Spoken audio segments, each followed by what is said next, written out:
Assalamu alaikum, I'm Aisha and you're watching SAMAA News. Here are today's headlines.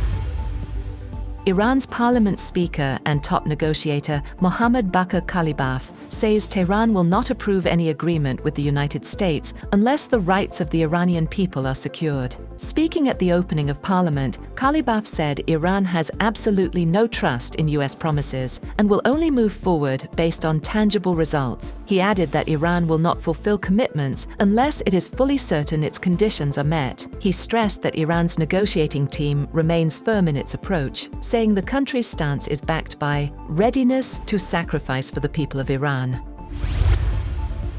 President Donald Trump has said that the United States is pursuing a great deal with Iran, but warned that failure to reach an agreement could lead to renewed military action. Speaking to Fox News, Trump has said that he would prefer a diplomatic solution because it would save a lot of lives. He has maintained that the Strait of Hormuz could be reopened immediately if a deal is signed. The US president has cautioned that if negotiations fail, the US would go back and finish it off militarily.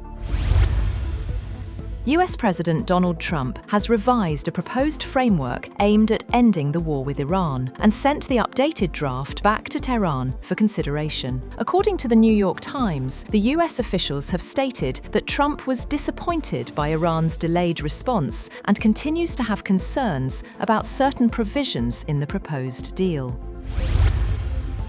US President Donald Trump has suggested cancelling all musical performances at the Great American State Fair in Washington, D.C., after several musicians pulled out of the event. The fair, organised by Freedom 250 to mark America's 250th anniversary, is scheduled to open on June 24th. Organisers previously announced that Trump would launch the celebrations with a formal opening ceremony. Israeli troops have captured the strategic Beaufort Castle, a Crusader-era fortress overlooking southern Lebanon. The seizure of the hilltop stronghold near Nabatea followed days of intense fighting and airstrikes in surrounding villages. According to reports, the operation marks Israel's deepest advance into Lebanon in more than 25 years. Meanwhile, Benjamin Netanyahu has ordered the Israeli occupation forces to deepen and expand their control over areas in Lebanon. The announcement comes after Israeli forces seized the historic Beaufort Castle and surrounding high ground in southern Lebanon, despite a ceasefire that has been in place for more than 6 weeks. Tedros Adhanom Ghebreyesus has called for greater international support to combat the spread of Ebola virus disease during a visit to the hardest-hit region of Democratic Republic of the Congo. Speaking in Bunia, capital of Ituri province, the World Health Organization chief has said that the international community was assisting the Congolese government, stressing that more support was needed to contain the deadly outbreak.